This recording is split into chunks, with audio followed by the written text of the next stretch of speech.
The following podcast contains content that may not be suitable for all listeners. The views and opinions expressed in this show are based on speculation and personal perspectives and should not be taken as fact. Some discussions may include mature themes, strong language, or controversial topics. Listener discretion is advised. Enjoy the show, and welcome to the Kick It Spot podcast. Thank you. Thank you for coming on the show, Frank. Oh, yeah. Appreciate it, man. Happy to be here. Yeah, it's going to be fun. Yeah, man. This will be a little different. I think this will be a little more personal than how the show usually is. Yeah. Because, most people probably don't know you've enlisted in the Army and you've deployed twice to Afghanistan, both right. times? Yep. Okay. Afghanistan. I was in Kandahar, 08, 09. You want to steady out your mic a little bit? Just get it kind of right in front of you. That works. Just where that way it picks up everything clear. Yeah. Where was you at again? I was in Kandahar, Afghanistan. Kandahar. Yeah, for a tour. The first tour was in Kandahar, and then I went back for another 6 months after the first 12 months. And got stationed with French Canadians out of the FOB, and me and Specialist Smitty I tell this story all the time. We were the only English-speaking people on this FOB. You and one other guy? Me and one other guy, for 6 months. And they didn't speak any English at all to you? No, it was daunting. I bet. To say the least. And they could they understand you? They understood English? They could understand us, especially, like talking about whenever it came to food or something. Yeah, they'd understand, but it was very difficult, and that's just an experience you got to live through to see that, man. Oh, I imagine that it'd be very hard to relate. There was no Americans except me and him. Right, and then on top of that, you have, Islamic people with all kinds of different cultures there that are very wild. Yeah, they did a lot of work for us. Them local nationals did. They did a lot of stuff on the FOB, and that's one of the highlights of my second tour was working with the French Canadian Army. Right.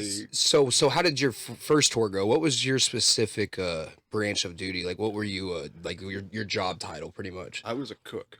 A cook. I was a cook. Really? 92 Gulf. I was stationed at Fort Bragg, North Carolina, in the 82nd Airborne, and we cooked on base, and we deployed just like the rest of everybody else. Right. So you would go out on We'd go out on missions. We'd do patrols. We'd do tower watch. You name it, the cooks did it. Right. We did PT just like everybody else. It's not just, we're sitting in a kitchen, Right, which is what I kind of imagined when you said cook. I was like, oh, so you're not really out on the front lines, but no, that's a misconception there. It is. I'm not very familiar with military or what that lifestyle is like. None of my family, some of my family have been in the military, but not a lot of them. I came to understand that it was just a job title, when we weren't on base. Right.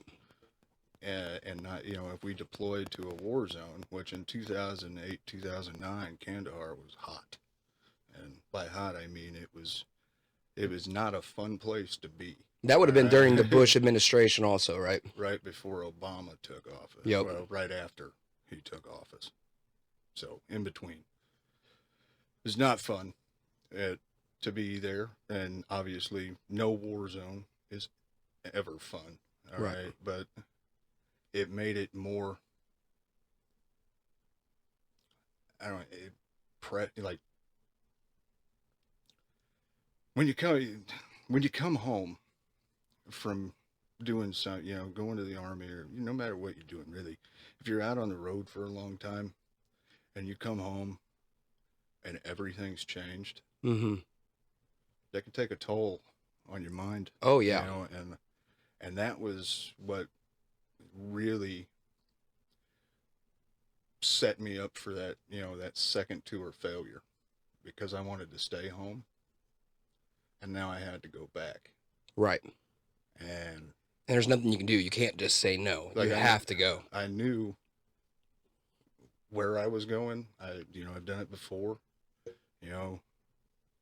I knew what to expect, but that 6 months out there, man, the rockets and IEDs and, you know, stuff going off, and when we come home, it's all changed. You know, it's like nobody even knows why we were over there. Right. Know? Nothing compares to what my granddad told me about Vietnam and all that, you know, how they got treated. Nothing compares to that. But when you just get off the plane and you're expecting to meet someone there, like your wife and your child, and they're not there, that hurts. Oh, yeah. That hurts more than the deployment. Right. Yeah. Because those people should be supportive of what you've just done. I mean, because it's a big sacrifice to go and give yourself up for the country, the entire country. You know, whenever you're 18 and green, man.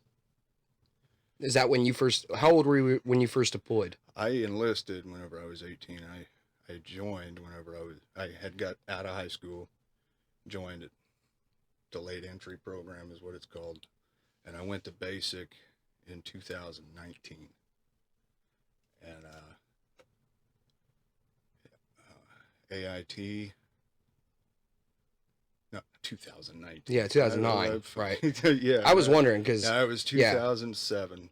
I went to basic. AIT was in 2008. And my son was born June 7th of 2008. And I left AIT to see him born. And then 3 days later, I was shipped to Fort Bragg. 2 weeks after that, I was deployed on my first tour. That's how fast. Right. They didn't waste no time at all. I mean, we were in wartime. Yeah. That was when Saddam was still on the run, right? They hadn't caught him yet? Nah, he was already dead. Right. Yeah. No, that would have been about 2004, maybe, when they caught him. You're right. So some years have passed. But it's still a crazy place over there. Osama bin Laden. The hunt was on for him. That happened in 2010. I wasn't over there, unfortunately. We all wanted to be there for that. Oh, yeah. I just watched the Sheriff of Baghdad the other day. I don't know if you've ever heard of him.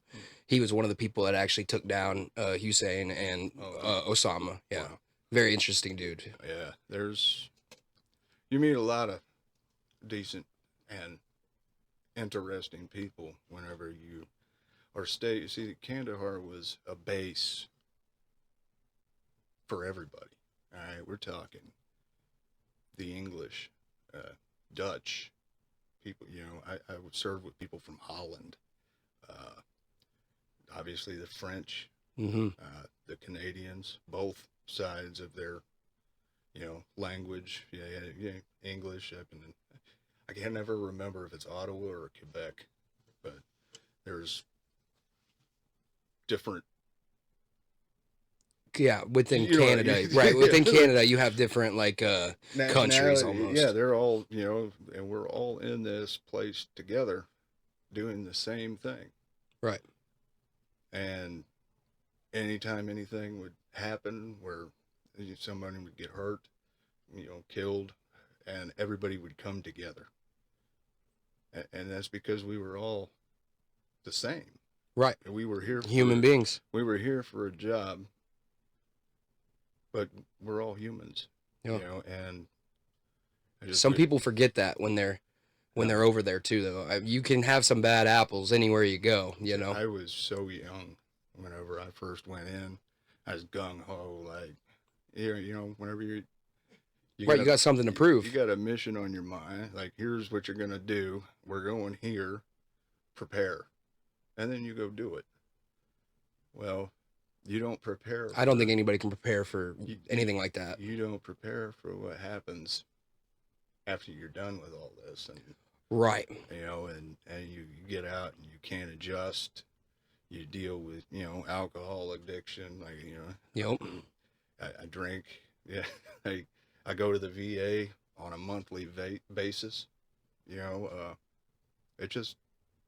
it's a revolving cycle with veterans that come home from tours and war zones, or even, you know, just stationed somewhere where they have to deal with the constant stress of an every, like constant. You got to be the best. Right. You got to do what we tell you to do, when we tell you to do it, how we want you to do it. And if you don't, well, you're going to work harder. Right. Yeah. And that's just how that went, man. And that last tour to the FOB, it was actually called Patrol Base Sperlingar. And I think they got rid of it. It was a little operating based. We just carried, it was a transfer zone where you'd either have supplies or soldiers coming in and out. And there was one road in and out of this place. Our job was to protect that road. Right. So, and also survey it to make sure that, guns, missiles, anything like that aren't coming through that aren't supposed to be there. They love to dig holes in the road and put IEDs in them and blow up our guys. That's what the Afghan army, the Taliban, they wanted to do. Right. That was their main goal. Hey, I've seen. Yeah, because at that point, if they can cut off your supplies, they can starve you. Yeah. Or that's another. Or they get lucky. One of us. Yeah, they might even kill one of your guys on the way. That's a deer to them. Right. Our deer season. That's what we were told. They will put us up on a wall as a trophy. And you go in with that mentality. Now you're just angry at these people. Right. You're not going to put me on a wall. Right. know? Yeah. Especially, or one of your friends, because you make buddies and allies during all this. Yeah. And you don't want to see any of those guys any of those people go down either. Yeah. They got pretty ingenious over there on us. I remember one instance, we had a rocket come in, and I'm not totally sure on the date, but there was news reports about it. A helicopter crashed with a whole bunch of news and journalists, and a rocket had come in, and when they found where this was fired from, they used a metal jerry can. Them old school milk buckets, the metal ones? Yeah, like a crate. Yeah. They'd fill it with water, and they'd put 2 wires, one at the bottom and one at the top. And whenever that desert sun would boil it, would get that water going, them 2 metal things would collide, and boom, the rocket goes off. By the time that happens, they're gone. They're gone. Right. It's been hours probably. Yeah. So that's what we were fighting. And it was very difficult. And at that point, you have to start tracing a pattern. Where are they leaving them at? What time of day are they dropping these drops? We'll survey that area. That's got to be a lot of work. It was. And it will mess with one's mind. I bet, because it pisses you off. Because people's lives are at stake and you're not able to catch them. Yeah. Like I said, that 6-month tour, I lost a buddy of mine over there, and I haven't been the same since. I don't think I'll ever be the same. But all we can do is just keep going. Right. What else are we going to do? Yeah. Except maybe I can try to help people that are coming back if I can ever reach some, reach them, Some of us, we don't want to be. It took me years after I got out of the Army to talk about anything. Right. And to be doing this now. Yeah. It's a big step, I'm sure. It's unheard of for me. I'm sure it's unheard of for a lot of people because it's personal and it's very personal. I have not met one veteran that has said anything different than what I've just said. Yeah, that's how we feel, and that's how it is over there, how it was over there. Finally. Yeah, things have changed now with technology. It's a lot of drone striking. Oh yeah. It's not really people are still hands-on in the field, but a lot of it is all from a remote. Yep. People don't want to go out and do this in person. They'd rather just send a little drone out, and it's insane. They don't want to do it hand to hand no more. No, it's but that saves lives. Yeah. Well, I'm talking from both sides, also from the bad guys. And that's because they're getting our weapons. Right. I'm not here to do politics stuff, but they got our weapons from Desert Storm. All right, well, not Desert Storm. Before that, whenever Russia invaded Afghanistan, we gave Afghanistan weapons to fight off Russia. That's right. Whose weapons do you think they were killing us with? Well, and also don't forget that, Biden pulled out all the troops, and Oh, that was a disaster. it was very, very chaotic. I mean, they were driving tanks over civilians out there. It's still going on. Yeah. That's something that's never going to end now. They've left tanks, planes, We're talking all kinds of arsenal. Trillions of dollars worth Oh, of yeah. military equipment. And the amount of lives that were lost that didn't have to be. Yeah. Even from people that were trying to, I've seen videos of when they left, people were hanging off of the plane, and falling. Yeah. Thousands of feet. I met so many Afghani nationals over there that all they wanted to do was have peace. They wanted to leave. Right. Because their country was ran by a bunch of thugs. Yep. And they couldn't. They had no way to do that. And that's sad by itself. You want to help these, we're here to help. And we're trying to help, but what are we really doing? Well, the thing is, we're facing the same problems here also. Oh, yeah. I mean, look at every major city is full of crime. Yeah. And you know why that crime is there is because of poverty, hunger. I mean, everybody in the world is facing the same kind of issues. Yeah. I mean. And until they realize that, and in the government, yeah, it's just gonna. I think until we can keep people fed and happy, we'll never have peace. And war makes money. Yeah, that's why. A lot of people know that. That's why we're always. A lot of people don't know that. War accumulates profit. Yeah. So until that stops. Yeah, that's. It's always been that. We've always been in some kind of armed conflict. Yep. Since I've been around, since my dad was around, it's just, like I said, that revolving door. Yeah, I don't think it's something we'll ever see go away. I think it'll just get worse over time. Yeah, until somebody pushes the button. Because it's like, well, you know how it is when you get in a fist fight with somebody. This in general, if you beat that person up, they're gonna come looking for you later. Yeah. Maybe with their cousins, their brothers, their buddies. And then they're going to beat your ass, and then you're going to be more mad. And it's just something you just keep going back and forth. It never really ends until somebody gets put down. Yeah, See, that's where times have changed. See, back whenever I was in high school, if you got your ass whooped, or you whooped somebody's ass, that's how I met my best friend Jared. I did something. I threw something off of a carnival ride at one of the fall festivals, and I hit him right fucking forehead with it, right in the dead center, and I got off. He hit me. Right. He hit me pretty hard. We probably knew you deserved it, and you guys probably shook on it. Well, I was at his house the next day drinking beer with underage, just fucking partying out in his garage. I've made a lot of friends that way, where somebody gets beat up, but you shake on it, and be like, hey, that's how it is. And I think that's the problem. They don't do that much anymore. Everybody's got a grudge to hold on people. Well, especially when cell phones are big now. Everything ends up on the internet, it seems right?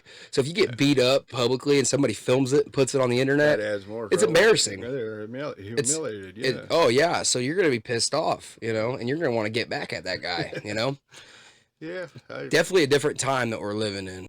It is a scary time. Very.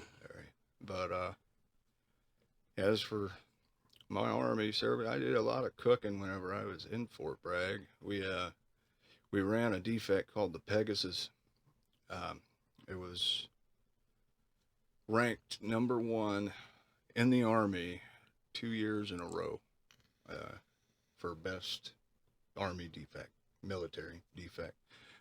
They have this award called the Philip A. Conley, and we won it twice in the 5 years I was in.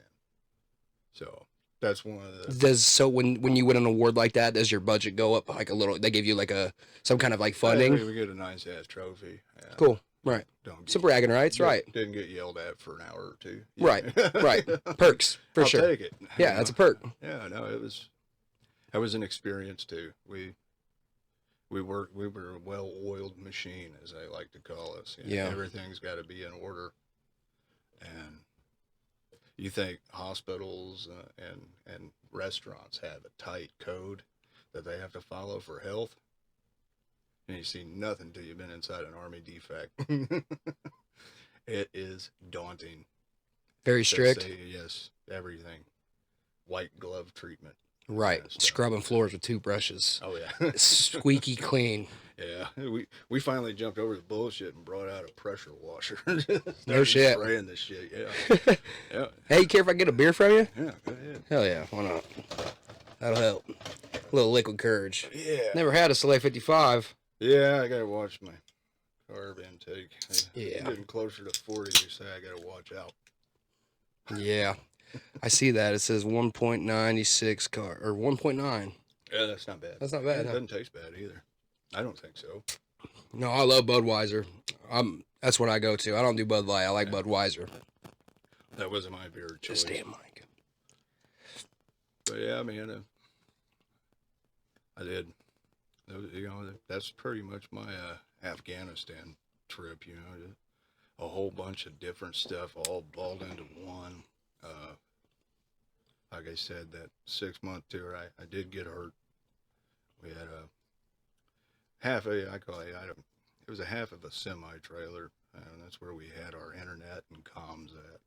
And it got hit with one of them rockets that I told you about that was in one of them cans. We never knew where or when or who fired it, but it flew that trailer about 50 yards with me and a buddy of, you know, one of the other soldiers from the the Canadian Army, about 50 yards.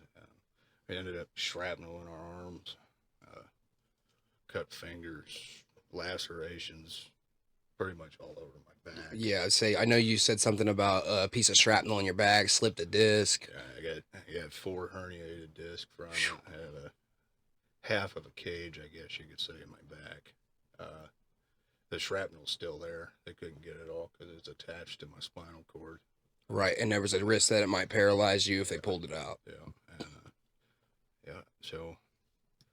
And how was that experience when the strike happened? Did you know, or did you wake up later, unaware of what had just happened? You see, I had that same conversation with the VA rep that I was getting it took me till 2017 to get my disability from the VA, and there was no documentation on whether I lost consciousness or not.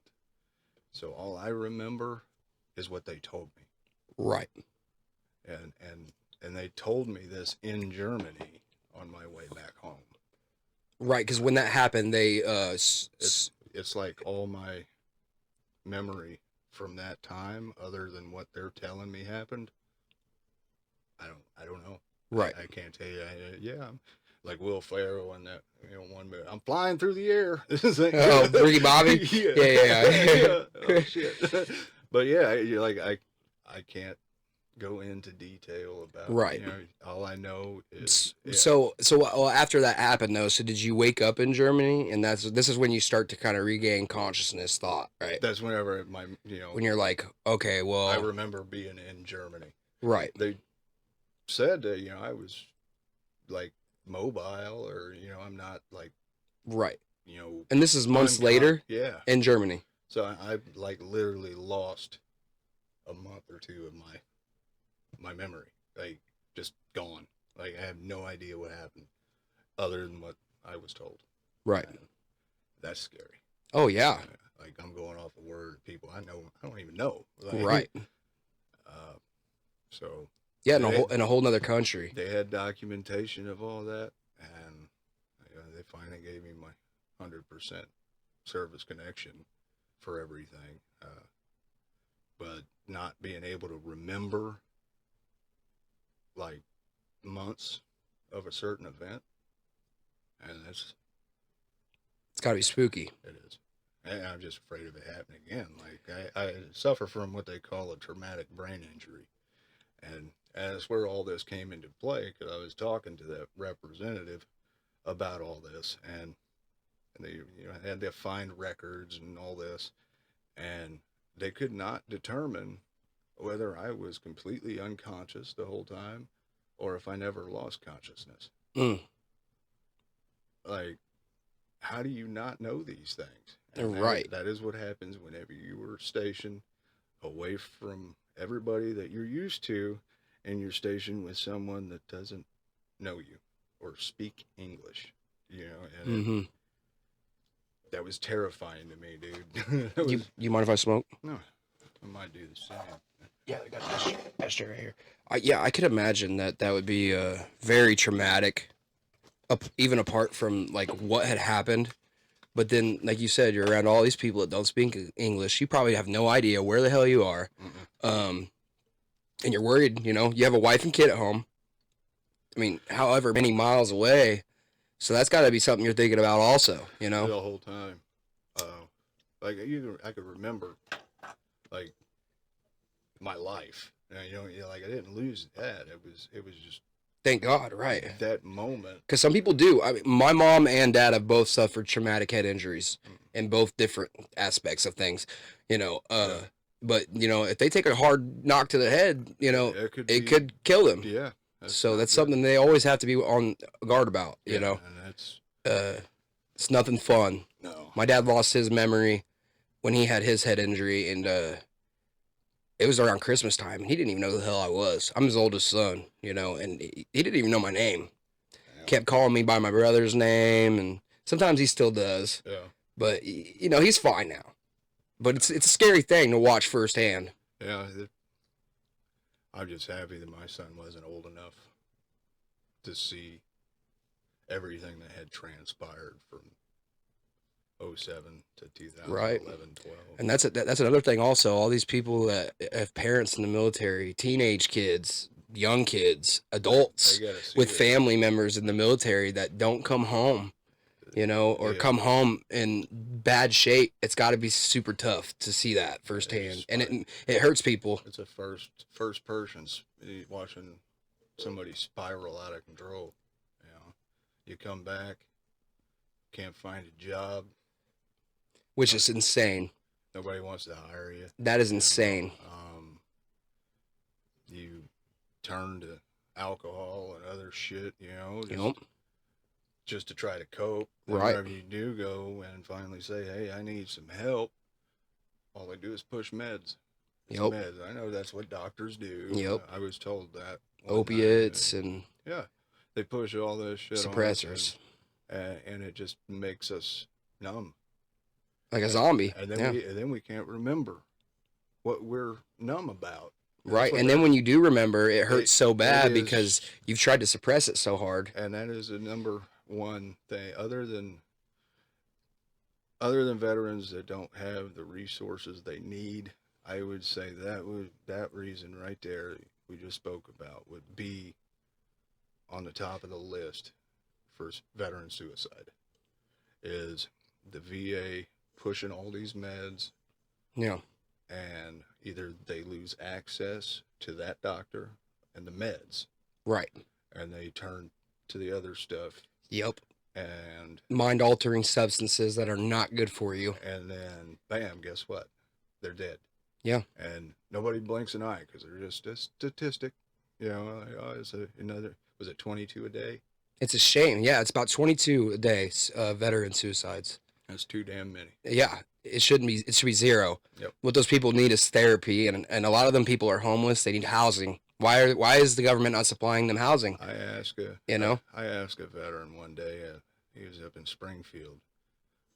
You know, I was talking to him for a good 30 minutes outside of the weed store. Right. Yeah. So I was out there talking. I said, "What would it take to help you?" You know, because I'm wanting to know this for myself. Like, what do I need to do to help me? You know, like, Mm-hmm. and if I can use helping other people to help me, I know it sounds selfish, but it's really not. You're helping somebody. Everybody needs guidance sometimes. And he was like, I'd be okay with a bed. Right. You A know, roof. A roof. Yeah. You know, Some food. yeah. But a more consistent thing. Right. And you know, they have the homeless shelters and stuff. You gotta be there. Those are rough places to live, though. You got to live around a bunch of strangers who also have mental health issues. I'd rather you know, be. some of them people are pretty unbearable to be And around. that's why a lot of them, they turn to go into jail. Right. They'd rather be locked up than be in one of them places. And I've seen some of them places, and I've seen some jails that look better than those places. You know, at least they feed you better. Yeah, at least you get your own room, 3 hots and a cot, Yeah, and and you ain't got to worry about. You know, you got to worry, but not as much. You know, they have a pretty routine and a strict routine in there also, like a Yeah. military does. You know what you're expected of when you're in a jail. Just throwing all these people in one confined area and just say, have at it. Be here by 7 p.m. or something, you know. Yep. They don't want to do it. It's too stressful, especially with somebody with PTSD. Well, and especially with the way the world works right now, it's just a lot of chaos everywhere. Anti-sociability. You know, I don't like talking a lot, unless I'm drinking. Right. But it makes it easier. It doesn't, man. So, yeah, that was the number one thing he said, a bed. And if we had, the government has the resources. Oh, yeah. All these abandoned buildings. Yeah. Come on. I know they're, they say they try for the vets. And they're doing, they do have great programs. I'm not debating that. It's just, I don't think it's enough. No. You can look around a lot of the major cities and see the homelessness within veterans specifically is a major problem. There is a lot of people who've been to war. You got to get to and this has been a thing for a long time. This isn't something recent. No, this has been going on since Vietnam. Yeah, it's been, it's another one of them revolving doors. It just keeps going until either it gets worse or it doesn't. And, you can't say, some of them people do just kind of let themselves go, and understandably, who knows what they've seen and dealt with. And like you said, it can affect a person a lot. Some people give up. Mental health takes a lot of different forms. Yeah. A lot of people give up and they don't ask for help, but then there's a lot of people who do ask for help and they don't get any. Yeah. I think therapy is one of them things that should just automatically be provided, whether you're still active or out of duty. You should have access to therapy and housing automatically at all times. Yeah. Why are we giving immigrants and all these people money? I mean, Trump's cracking down on some of that stuff now, and we're getting those kind of, freeloaders out, And don't get me wrong, I'm cool with if somebody wants to come from another country, legally do it right. Yeah, and actually try to be a force of nature and try to, help make the economy run. Yeah. I'm all for it, but you got a lot of people that just come over here and just freeload, just taking everything. Yeah, the working class families and stuff that they put work into this country, and they're just coming over and they're getting what $10,000 limit credit cards. It's crazy. And SNAP benefits and 5-star hotels, all kinds of loans. Like, where's my 10 grand at? That's it. It's just. That far left progressive policy, just we know it doesn't work. We've seen it. What's going on here? Oh man, got a bad cable. Yeah, it's this one right here. Yeah, it's something that I don't know might not never change. Yeah, no, not unless.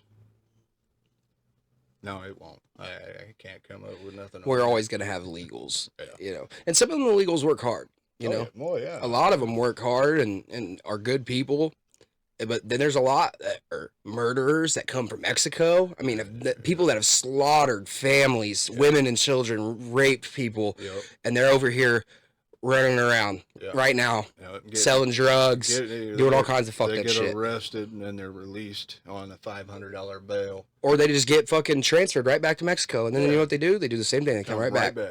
Yeah. A little slap on the wrist. I think Mexico, or any country, should be obligated to lock those people up. When they get arrested here and then transferred back to where they're from, they should be served a sentence right then and there.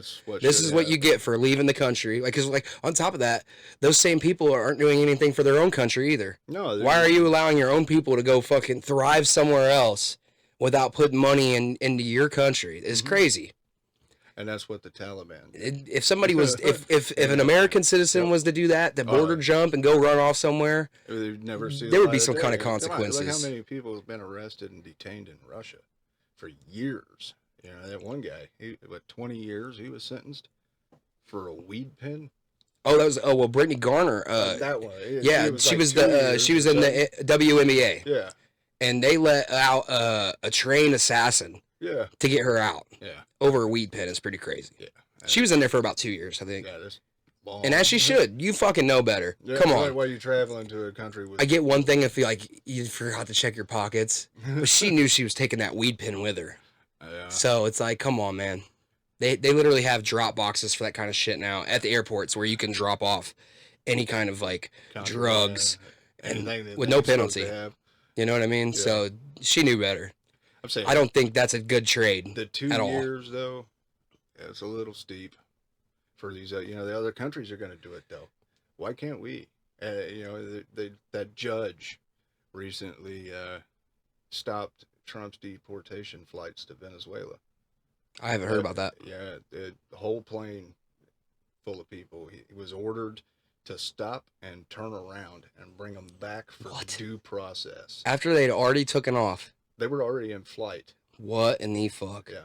Okay. Yeah. Let's stick them back into, because bring them back here and give them. The ICE camps aren't very good either. We could talk about that also.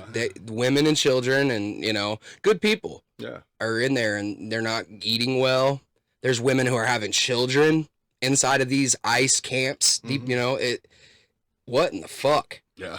It's insane. I get due process and but get them in, get them the fuck out. Why are you keeping these people here for 6 months, a year? It shouldn't take that long to get somebody in and out. Money and politics. Well, it's crazy. You're spending money though to keep them people there. You're feeding them.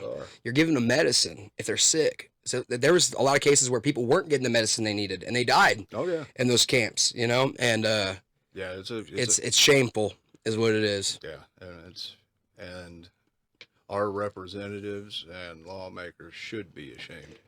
It's not like we have, as a person, we can only do so much. Right. We can help whoever we can.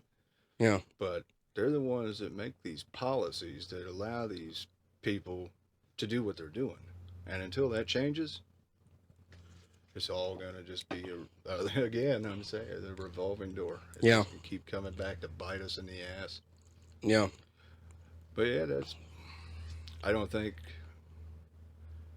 politics is, we could go all day on that. Oh yeah, for sure. And what's right and what's wrong, it's an opinion based thing. What is right and what's wrong? It's all black and white. Yeah. It's really opinion based because how we are agreeing right now, you might disagree on something down the road, along the way here. We might disagree on something. And it might change with a lot of people. When somebody disagrees with another person, they're automatically like, fuck that guy. You're wrong. You're a piece of shit. Blah, blah, blah. That's the world right now. It's Democrat, Republican, black and white, true and false. Get back to the people instead of party lines. Yeah. That's what needs to happen. And until that happens, it's just going to keep happening. Yeah. I don't get into politics very much, but like I said, I do know what's right and what's wrong. And when people's lives are at stake and they're being mistreated, you know that it's wrong, Very wrong. And hopefully it will stop at some point. And we probably won't see it in our lifetime. I don't think so, no. I don't know if the world will ever see it. I mean, we've done so much damage to the planet as a whole already. Yeah. Nuclear warfare has done massive amounts of unrepairable damage. Oh, yeah. Once we started nuking people, that was the end of I think ever reaching if it happens again, an agreement. That's completely over. The next time will be the last time. Yeah, because one launches and we launch. Yeah. They launch. Then it's just everybody's prepared for the next one. Yeah. I think any country that doesn't have a nuclear warhead is an idiot. Yeah. Germany isn't allowed, they've been completely cut off of being militarized, but every other country in the world probably has some kind of big bomb at least one. Prepared for some kind of mass event. Yeah, and it's silly is what it is. Hope our kids don't have to see it. I don't want my kids to God, dude. Shit. I hope nobody ever has to see that. I think it's silly is what I'm saying, It's most things can be resolved through words. Diplomatic, you don't need conflict to resolve issues. Sometimes some people have to be put down. See, we had to take. I feel like you can avoid that most times. Back with Trump, the policy through strength. You gotta be strong on these people because Right. they're taking advantage of it. It's just like Putin. Putin's Yeah. taking advantage of Ukraine right now. Yeah. And they're like invading really hard. Oh, yeah. I think within the next 2 years, we'll see them start to pull out because already- Trump isn't gonna. Trump. He's gonna have some words with Putin, and they're gonna come to an agreement of some sort. Yeah. And he's gonna pull out. There is an agreement already that they are ceasefiring in the Black Sea. So the Black Sea is now under ceasefire. Where's the Black Sea at? Hell, Russia and Ukraine is Okay. being used in their war. Right. But Zelensky and Putin and the Trump administration came to a ceasefire agreement for the Black Sea. So they're not going to be able to use that right until somebody breaks the agreement, obviously. Right. But as a step. Yeah. And peace. And there's American soldiers over there in Ukraine right now. Yeah. You know. Man, if I was in good shape. Yeah. I remember when it started during COVID. I know a bunch of buddies of mine that were in the Army and even the Marines. They were like, man, I ain't got shit else to do. Yeah. I'm going to go over there and see what's happening. Well, yeah, and I think that's crazy. I mean, like, quarantine is happening worldwide, right? In 2020, March.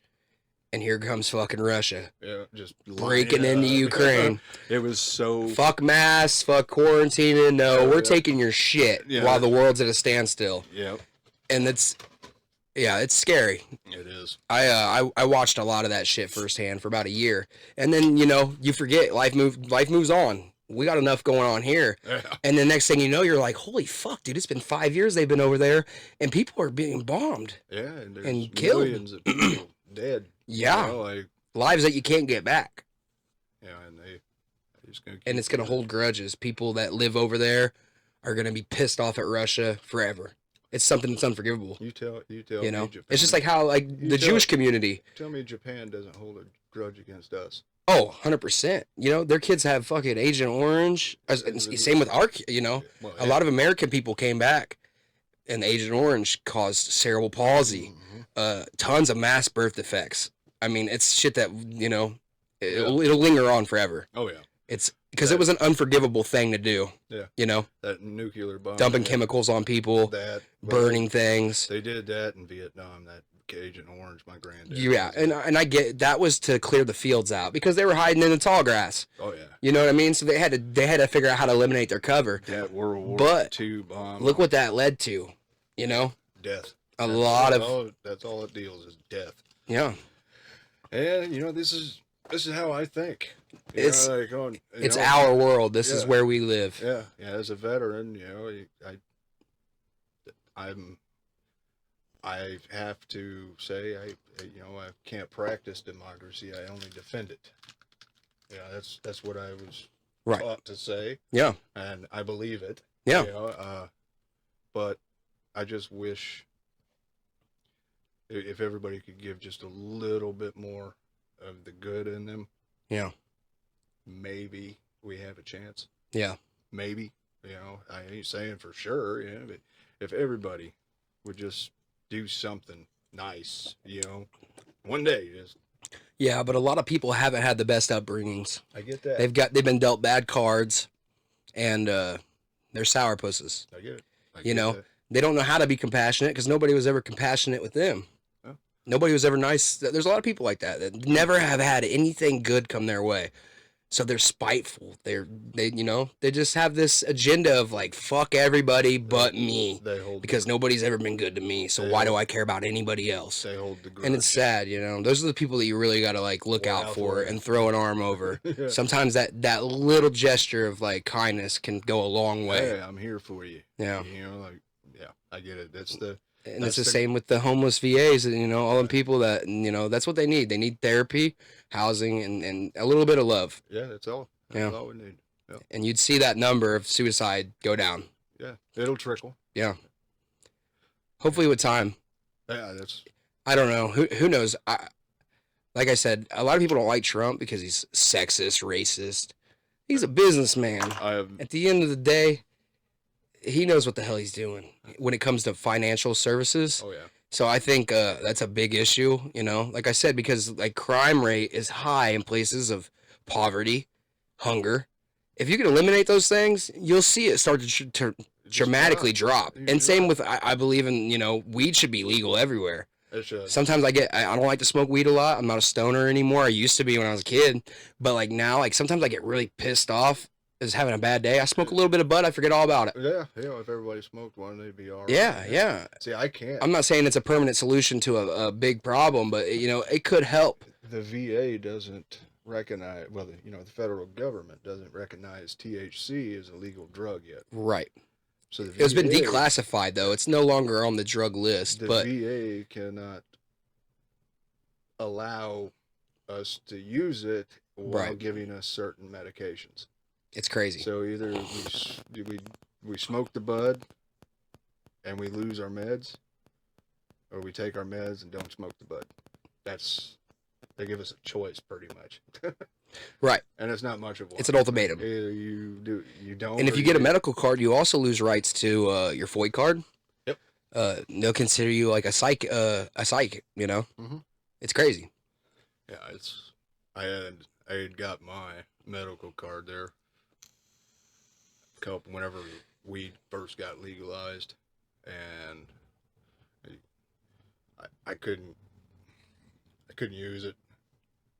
I tried it. I used to smoke it all the time in high school, Mm-hmm. but it's strong. yeah, they have 98% THC fucking weed out there that just destroys me. It slows me down. No, it ain't nothing like how when High Times was at its peak, when you could order seeds through a magazine, for some fucking dirt weed. It ain't nothing like how it used to be back when Cheech and Chong were at their peak. Yeah, it ain't like that. No. Yeah, it's just grown in a lab and it'll kill you. Oh yeah, it is some potent stuff. I don't know how people do it, man. They just dabbing all day, and my dad, he passed February 15th of this year, and that man could drink like a fish and smoke more of them vape pens than I've seen anybody smoke before. He'd go through a 2-gram cart in like 2 days. No shit. 2 days, yeah. I make them things last 2 weeks, a month. Oh shit! But it's crazy. He's constantly just. Obviously, he had cancer. Right, he's in pain, so he's helping. I don't know how he did it, and still was, not at the end he wasn't, but a few months before he was coherent. Obviously he was on high doses of medications. Right. For the cancer stuff, and I don't know how, man. I did a lot of weed. Yeah, they say the cannabinoids help in cancer patients. Yeah. It's something they've been doing a lot of research on in Colorado. So I'm sure that in the next 10 years, we'll see a lot of that. He did a whole RSO pen, the syringe. RSO. Okay, so that's Rick Scott. No, not Rick Scott, but Samson. I've seen it's like the oil. Yeah. Yeah. He took the whole thing, put it on a cracker, and ate it. Oh, the whole thing. The whole syringe. Like, Jesus. Like, what do you swear? Like I said, I don't know how he did it. And like he was 90 pounds soaking wet. So how old was he? 56. 56. When he passed this year. 56. Sorry for your loss. You did say that he was a songwriter. He wrote a lot of music. Yeah. And you brought your guitar with. Yeah, I brought the cash with me. Yeah, it's a very beautiful guitar. I'll have to take a video of it before you leave, and I can add it to the stream so we can show it off. Oh, yeah. Very, very pretty guitar. Yeah, he wrote a bunch of country songs. Right. He wrote a lot of songs and deals with, pain that he felt and stuff he's seen, and he didn't do anything with them. Was he ever in the military? No. We skipped a generation. My grandfather, Frank, he was in the Army. My dad was not. My dad was in a band in the 80s. What was the band called? Acid Nectar. Acid Nectar. So this is like a psychedelic kind of band? No, it was a rock. Rock? Heavy rock, 80s, like Motley Crue, Ozzy. They ever get anything recorded? Yeah, Can we find this online? If so, I'll have to link some of it up. No? It wasn't like they had a VHS tape. Nice. I think I have it. God, you say VHS tape, and there's kids out here now. They have no idea what the fuck you're talking about. What are you talking about? Yeah. The 8-track. 8 tracks. I remember. I got one sitting over there on my desk. Hell yeah. No, they did a lot. They opened up for Doc and at the Battle of the Bands in Napa. What the hell? It was in Champaign. I can't remember the Naples. But Doc and the 80s band made it big. They opened for them, and he always was proud of that. And Hell yeah. never did anything with his own songs, though. And it was upsetting to him and us. Right. Like, as his kids, my little brother and sister. Music equipment wasn't as accessible as it is now. Like, all this stuff came off of Temu. Yeah, you know what I it's mean? crazy. For little amounts of money. Yeah. Back in those days, you'd have to find a radio exec or somebody that was like willing to like get you into a studio. It was very hard to do music back in Oh, yeah. from the 60s till about maybe 2005. Yeah. You know. He wanted to, and he gave me the songbook about 2 months before he passed. Told me to do something, Yeah. and You should. I'm going to try. Yeah. I got the greatest. You play guitar voice. very good. You sing good. I don't know if I sing all right. My voice is kind of. I smoke too much. It's a little harsh, but some people like that rugged sound, you know. Yeah. You know, and then the lyrics matter, you know. The way you lyrics. play matters. See, that's what I want. I want somebody to hear the lyrics and be like, "Hey, that sounds like something I've been through." Yeah. You know, and maybe somebody out there might want the song. Yeah. You never know. It'd be cool if somebody, you know, never know who's tuning in. Yeah. Might be like, "Hey, I love this guy's story. Mm-hmm. He seems genuine.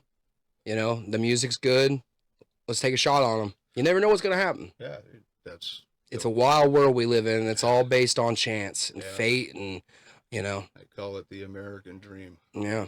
Yeah, you just try. You know, that's all we're doing right now is surviving. Yeah, for sure. Day to day. You got to survive and thrive, though. Yep. You know, you can't just day to day.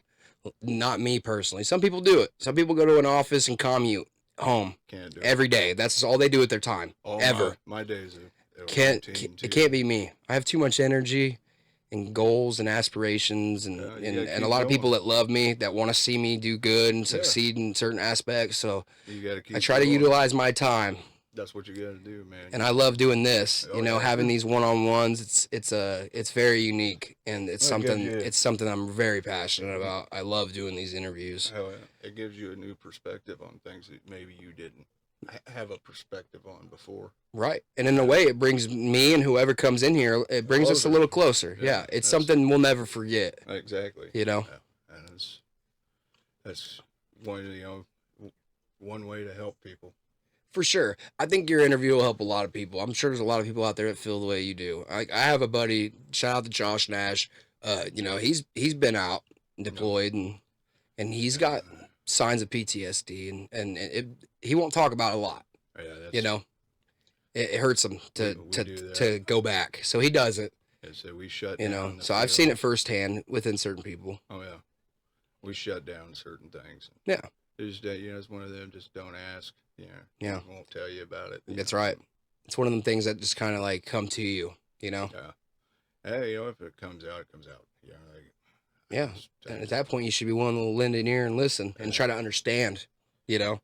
Yeah, my wife asked me that question. What happened over there one time? I was drunk enough to answer her. And that was the roughest night I think I've ever had. So, yeah, veterans that have been over there or done any sort of deployment, they should understand that. Yeah.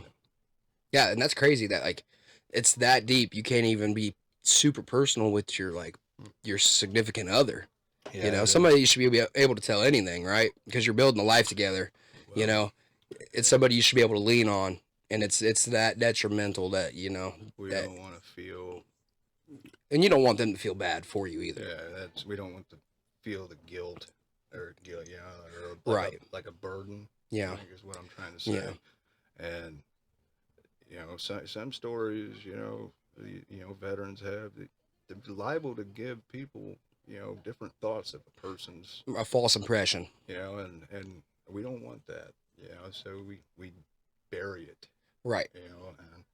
and after a while, you're burying it. Yeah. It's just there, deep down, and you just hope it doesn't come up. Yeah. And it sucks too, because like a lot of people in the military have done things that they don't like to do, but they're taking orders. That's their job. This is what they were serviced to do. We had to You're do here it, to do what I tell you to do, and you're gonna do it. and You're gonna do it. That's Yeah. it. Yeah. That's You've been shaped and rationalized into that process of thinking, I have to do what the sergeant tells me. Mhm. If I don't, there's gonna be consequences. Yep. I'm gonna be disciplined. That's So at the end of the day, you can't beat yourself up. It's regular. You're just doing what you were told to do. It's everyday life. Yeah. We have rules and laws to follow. That's right. We're day by day routine, and if you don't follow them, and you get disciplined. Yeah. That's how it works. But whenever you're given certain orders and stuff, it kind of you don't really think of it at the time. Right. Because like you said, you are molded into Yes. this, Mm-hmm. what they want you to be, and now that might not be actually who you are. Right.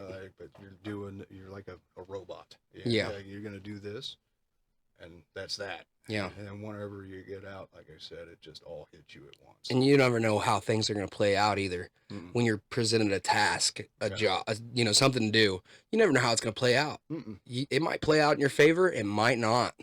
Yeah. So, it's got to be very overwhelming. Yeah, it is. And then the walk away from that after, come it's back got to to- be, and then to come back to. yeah. And I hope this doesn't open up any like fresh wounds or Yeah, anything, yeah. But I do appreciate you coming out and talking about all this. Oh, hell yeah, man. Because like I said, there's a lot of people that will understand where you're coming from.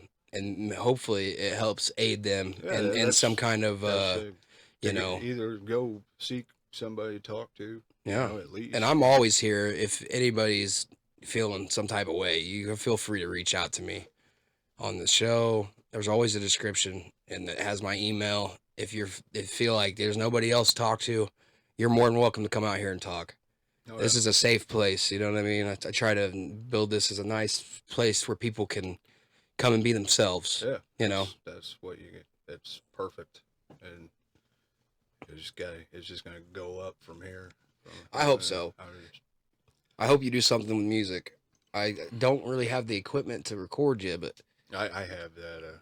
oh yes, we've talked about this. Yeah. You have some kind of I have equipment. That's right. Set up. I just haven't got the proper motivation. Right. It's yet. hard. It's It's a lot of work too. People think it's just as simple as click, record, da da da da. Oh, there's a song. No, you have to mix and master it. You got to make the album work for it. You got to title everything. It's a lot of work. My big thing is just looking at the songs and knowing they were my dad's. Right. And, Yeah. like I wanna do them right. You want to do them in his manner, like the Yeah. way he had done it. Like the way he would have done it. Yeah. Like I make them my own. Yes. Because I got that personal touch, but they were his songs. And Yeah. That's where I want to leave. Yes. Like, Yeah. You don't want to misinterpret like this was your dad's thought. Yeah, this is his vision. Yes. This is his words. This is what he felt. Yep. And I can relate to him 100% on all the songs. So it makes it easier to make that song yours. Yeah. And I just hope songs they reach other people. I know country music ain't very country anymore. It's more pop. Very pop. But he had like a George Jones, Randy Travis thing going with his lyrics and the way he played the guitar, and even Johnny, Cash, Hmm. Dad could tell a story, and that's I love Johnny Cash. That's where I gotta get. I gotta be able to tell the story. Yeah. I was talking about him yesterday in the car to Charity about how, because she was like, Ring of Fire came on, and I was like, And she's like, oh, this song. And I was like, I turned the whole fucking song down. And I was like, you know, he was the first person to ever perform in a prison. Yep. A prison that he actually served time in. I said, that's pretty fucking iconic if you ask me. I said, that dude's a legend. Yeah, That dude is an iconic legend. whenever he mocked a guard because the prisoners, they couldn't, and he was doing something. The guard was eating something, Mm-hmm. and he wouldn't. I can't remember what they said. It's something about turning down the light or something for the whatever they had going, and he was eating, and Johnny just looked over at him and mocked his ass Right. there in front of all the press, and they started. I bet they beat the shit out of him. No, they didn't. They started the show after that. That was Oh, this is when he was doing Folsom State live, yeah, right? yeah, Okay, yeah. He mocked the guy. Hell yeah. And He's not a prisoner there anymore. Yeah. He's allowed to do whatever the hell he wants. What, are they going to shut the show down? You know how many prisoners would be pissed off? then people, man, they just lost it. I bet. It was, and I've been, the one time you could be locked up, right? Like, Yeah. If I could go back in time, I'd want to see that. Oh, hell yeah. That would be Wouldn't a want to be very locked up, but wild time. Just make me a fly on the wall. Yeah. Jelly Roll. I don't know if you heard Jelly Roll. He's a great dude. I talk about him all the time. I met him 4 times. He's one of the most humble people I've ever met before he was famous. When he was still doing rap music. A lot of people don't know he was a rapper. Oh yeah. He was a great guy. And he went back to where he was locked up in juvie detention. And he's got all these juvenile programs now to help juvenile detention kids, be better musicians or whatever they want to do for art. He's trying to give them jobs to like something to lean on for when they get out of juvie. And he did a show out there and they gave him the key to his cell. Oh, and he had it molded down into an icy, diamond-y chain. Hell yeah. And he wears it all the time. That's cool. So he's one of those other artists that have performed somewhere where they've been locked up. I think that's pretty rare. Using their success to help others. And Yes. A lot of these, famous people, they lose sight of that. Yeah. Like, I was telling my buddy earlier, I'm like, I'm not worried about icy chains and cars. hey, I'm not gonna invest in stupid shit. I'm gonna invest in people. People that I think are serious. Yeah, like, yes. You're gonna People do that are going something. somewhere but don't have the funds or the means to. Yeah, that's If I can help provide that, dude, that would make me just at the end of the day when I lay down, I'm like, damn, I can Jason's here. I can This sleep guy's good. doing this. I can't believe I helped put these guys on. They're fucking killing it. Yep. They're making me money in the process too. Yeah. We're all thriving Yep. at the same table. And we're sleeping. That's what good. it's about. Your head's clear, your heart's clear. That's right. And, There's a big lack of that. Everybody's looking out for numero uno. that's, And, that Yeah. mindset will set you back. it will. Yeah. And it will not do a damn bit of good. No. And And we're here for such a short amount of time. A lot of people are like, oh, when I die, it's all over. Who gives a fuck what happens after? what do you What about all your, like if you have children, what about your children's children, No. You should be setting stepping stones for them to excel Yeah. in different areas You forever, say, for everybody. Leaving a legacy You behind, got, look at Freddie Mercury, for example, the lead singer of Queen, Yep. born with an immigrant son from India. I think he was from India or Pakistan or India, somewhere. Wasn't aware of this. He was an Indian. I've never watched Indian- Bohemian Rhapsody. I should Indian watch that descent. movie. Anyway, he was born, and he worked hard, wanted what he wanted, and by the end of it, he had 66,000 people singing one of his songs in unison. You say legend? Oh yeah, That's my vision of legend. 66,000 people singing a song all in unison that you wrote. Like, yeah. His music. There's a lot of people whose music will still be relevant 50 years from now. That's leaving something that'll leave a mark on Yeah, others. a legacy. And, it might just be music. Yeah. But it means something to people. Well, and you got people that like see a musician or hear them, and they become indulged in that person. Not because of the music's good, I love it, It's the but they become personality. indulged in who they are. It's the personality. Yeah, How yeah. they A lot of carry people like to themselves. imitate, and there's nothing wrong with that. If you look up to somebody, like we've been taught that our whole lives, like watch who your role models are, because they might not be who you think they are, and I'm sure we've seen that firsthand a lot of times. That the yeah. people you think they are not Bill who they are. Cosby, They're like Bill monsters in Cosby. masks. Who? Who? Bill Cosby. Oh yeah, yeah. I mean, Harvey Weinstein. oh fuck. Yeah.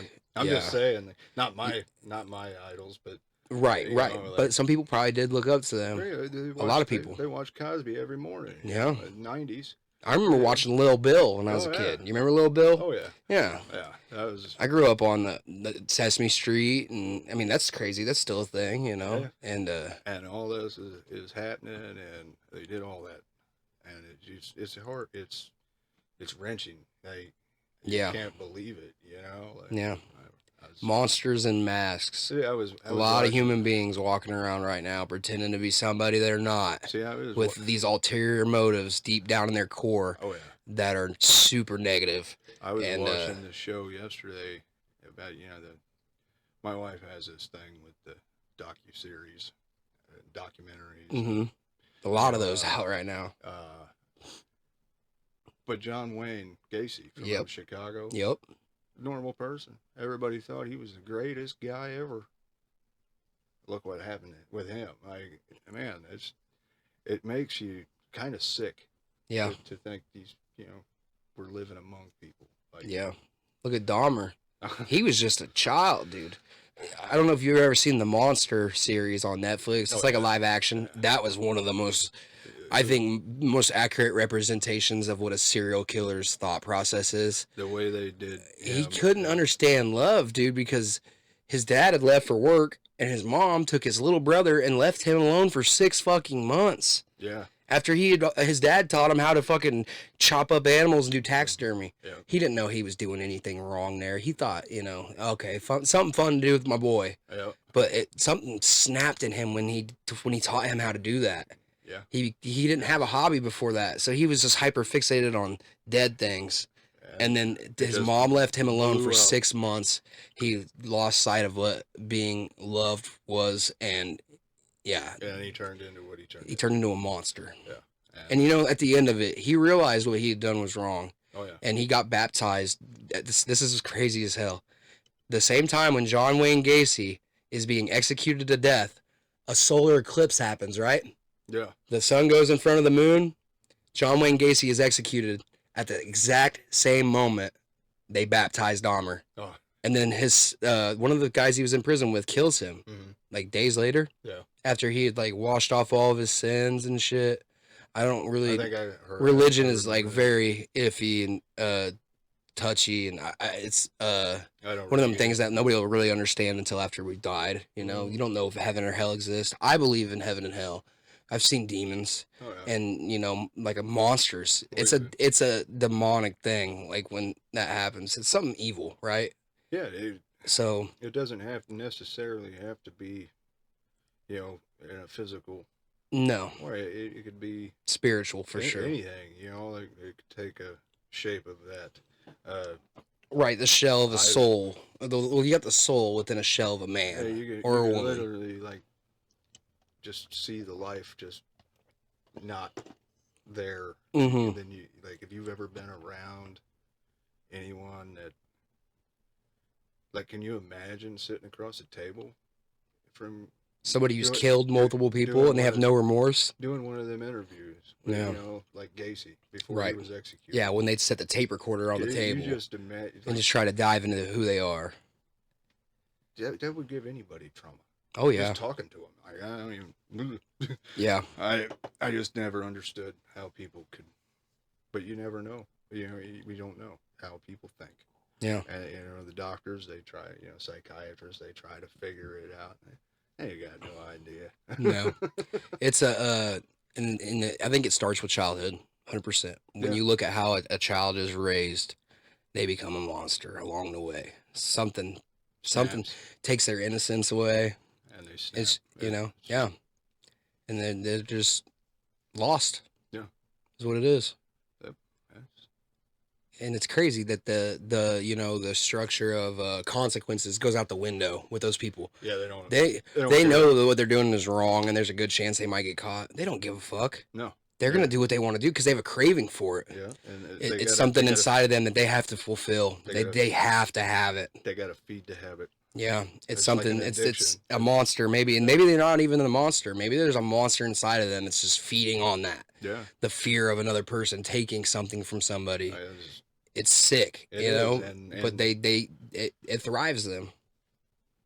Those people go to work I say, and our our media, even the media companies and all that, they blow this shit up. oh yeah, It's it's good publicity for them. it's gonna pay. Oh, yeah. horror movies sell. Oh, yeah. Horror movies. Bad people. I seen this yesterday. Horror movies usually like quadruple or 5 times, 6 times their budget. They have the highest profit margin compared to any other genre of movies. Mm-hmm. So like you could put $4 million into a horror movie or $1 million and leave with 400 million. Yeah, 3 million. Whatever. You're gonna quadruple your money every time. No matter if it sucks or not. I have not seen a good horror movie in years. A lot of them just. I like psychological thrillers. I'm Those not are much good. for slasher, gory shit. I used to be when I was a kid. Like but the original Exorcist movie.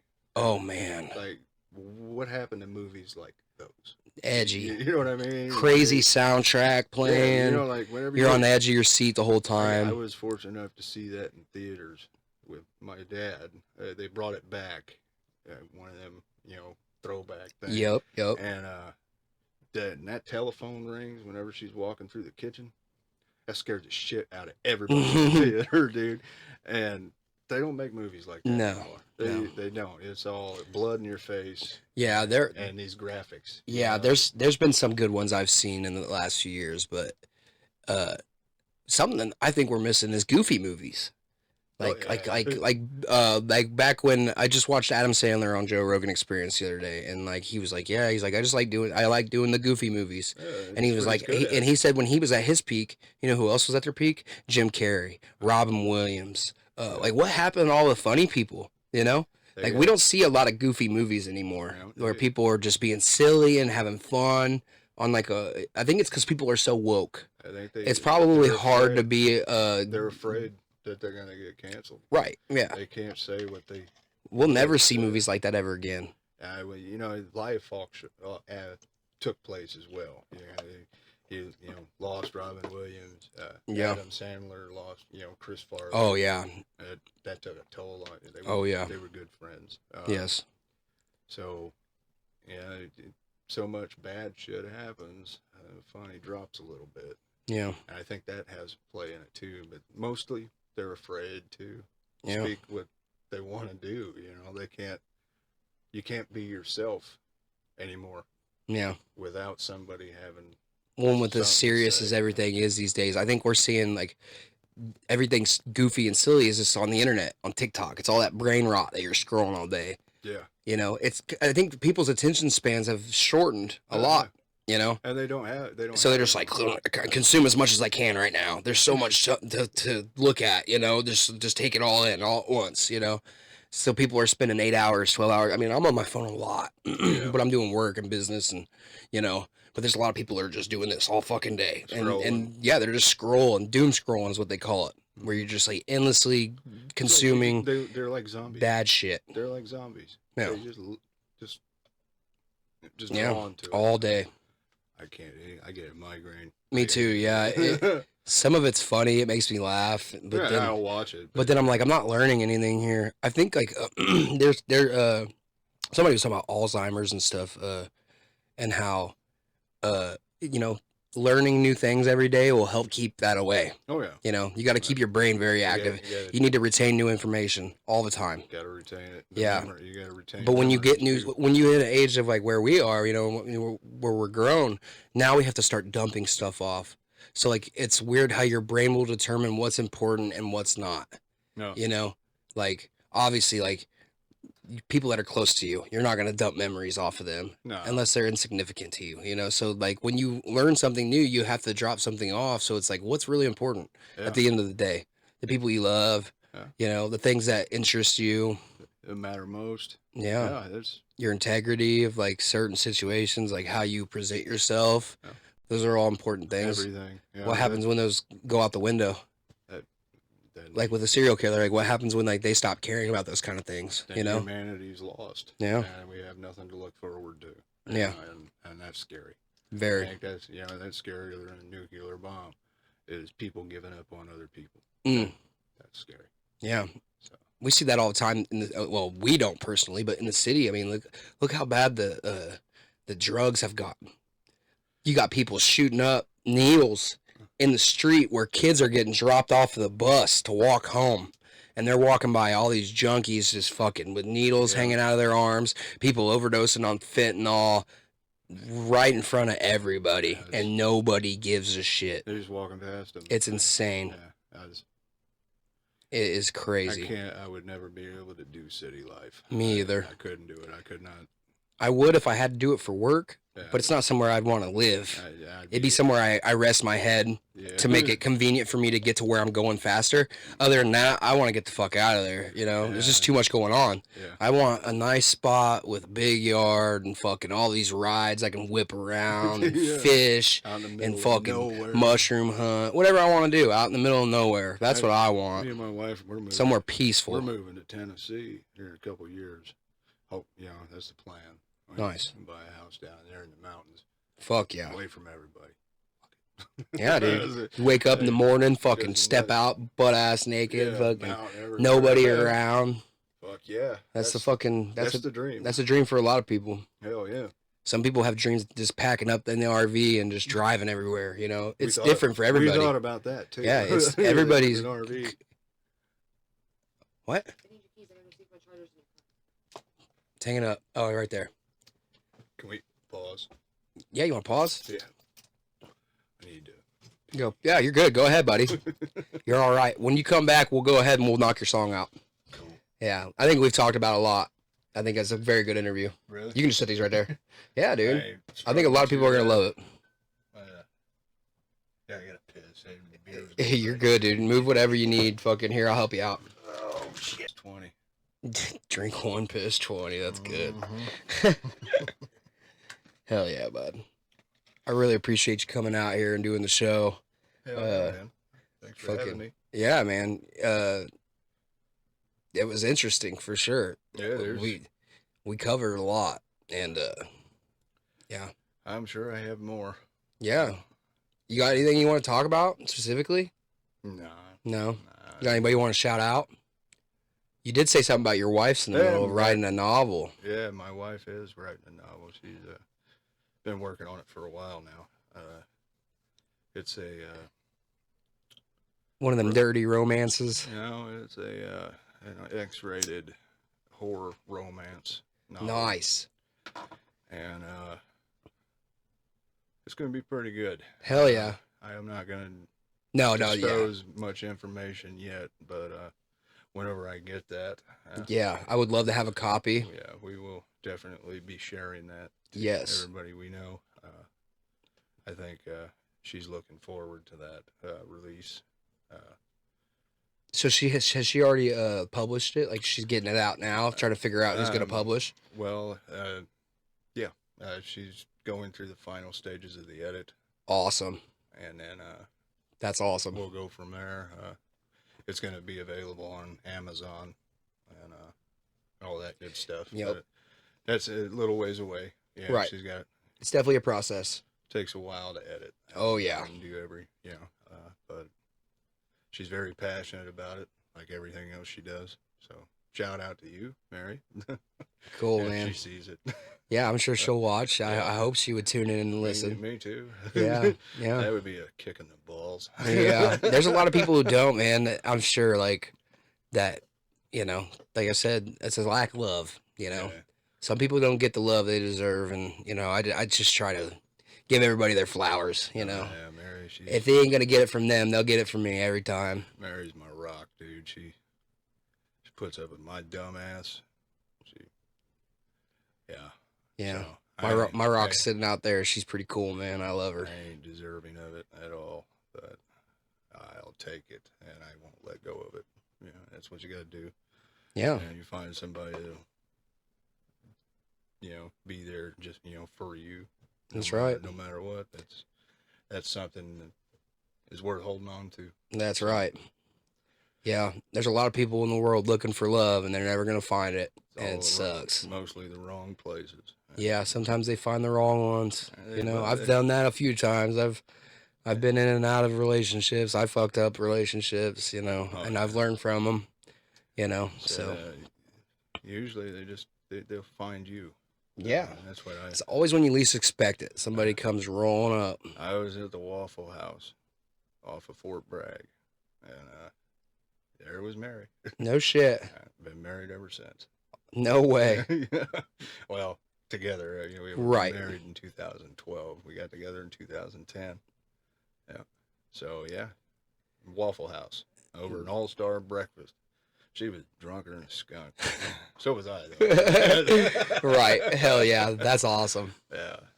She just looked at me. She's like, "You're coming home with me." I said, "Okay." No shit. That's all that. Hell yeah. You gotta love a girl with some charisma. Yeah, that's all For it sure. took. Yeah. Here I am. And here we are now. You guys have 2025. kids? I have a son with his mom, and Mary has two children, Savannah and Chris. They much step, kids. Yep. But, They're still your kids though. You love them. Yeah, they live down in North Carolina, and with their dad. And Junior lives with me. But yeah. Cool. Yeah, so I don't have any. no kids together. That wasn't in our cards. Medical stuff. Right. Right. Yep. But I wouldn't have it any other way. I'm too old for that shit. Yeah, for sure. One's enough for I'm me. trying to crack down and get me a couple now before I get too old. I'll be 30 this year, so it's time. I think I've had enough of one or two, or maybe three. Three is okay, but any more than that, I don't know how they do it. Yeah, she's got two, so I think one or two more, and we're gonna cut it. That'll be it. I think that's enough. And they get teenage years, man. They're gonna be the death of you. Oh yeah. But I feel like most times, like I don't know, it's hard talking. I remember being a teenager and this 1 year out the other, but it was like it was always because they were being kind of judgy and bitchy about the way they were approaching a situation that I was, in the midst of. Nope. If they would have just been like, "Dude, what are you doing?" If they just kind of came at me like a friend, maybe it would have maybe been a little different. Yeah. So I'm gonna try to remember that for when I reach those kind of points where I'm like, "Dude, come on, like, I think that's what are you doing?" Hey, I get it. I 100% understand where you're at. I think that's where the generational gap comes in. Like every certain generation, we figure something out. Like, okay, we know how our parents were. Yep. Right? And then how are we going to be? And then how are our kids, and they're going to learn from what we did. Yep. And so on and so on. And it just keeps getting worse, because we're more laid back. And, but if you could set like a positive, like a positive trend toward, hey, with like as many hobbies as I have and all the, art forms that I do, I would think that if I have a child that they would probably speculate on a lot of that work, and then they might want to be an artist themselves. They'd get into it. My son, he's playing guitar. Right. Learning, he's learning music, and that's big. Hell yeah. Something to get into, and super proud of him too. It's time consuming and productive. Oh yeah, you got to be productive, and it keeps your mind, That's right. sharp. Yeah, you're always learning. There's always something to learn. That's what I tell people. You think you know it all? Try again. Yeah. Open another book because there's about 5 billion of them out there. Yep. That's a fact. Well, you want to hear some music? Yeah, let's rock something out. I appreciate you coming out here, Frankie. Hey, no problem, man. Yeah, I'm happy to be here. And sorry, I'm looking at my phone. You're okay. I got a message from the wife. That's all right. We'll get your song and then we'll shut her down. She lets me know when food's. I'm gonna try to do this to where you have your mic up by your mouth.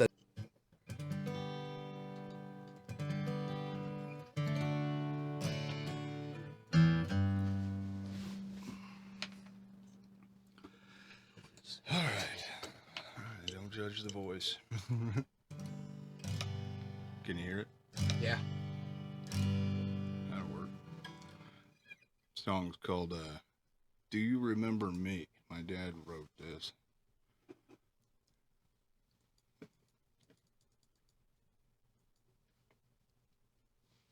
And it's about coming back home,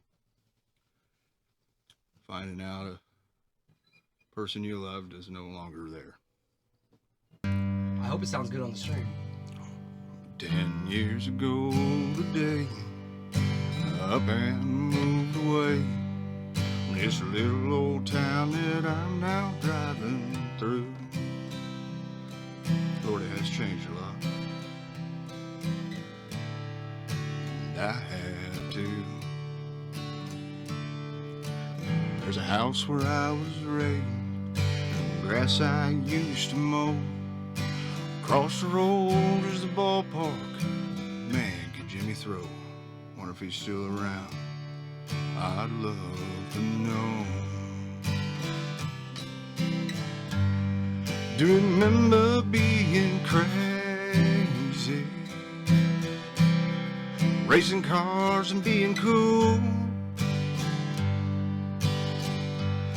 Do you remember being lazy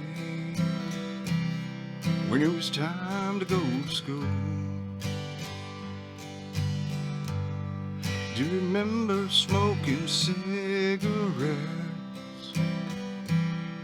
behind that big oak tree? Do you remember being crazy? Do you remember me? 10 years have passed me by. I can still see her eyes and the way they looked as I rolled out of town. Picture on the dashboard. Teardrops falling down. Now I've got to find her and try to ease my pain. Even though the sun was shining, somehow I felt the rain. 'Cause there in the garden of stones, I found your name. Do you remember being crazy?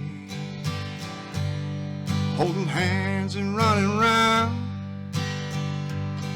Do you remember being lazy in our secret spot you found? Do you remember our first kiss behind that big oak tree? Do you remember being crazy? Do you remember me?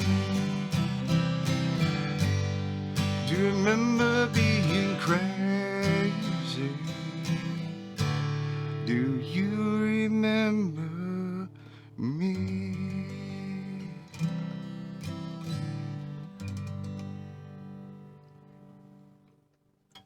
I love that. That's a good song. Thanks, man. I think a lot of people can relate to that. Yeah.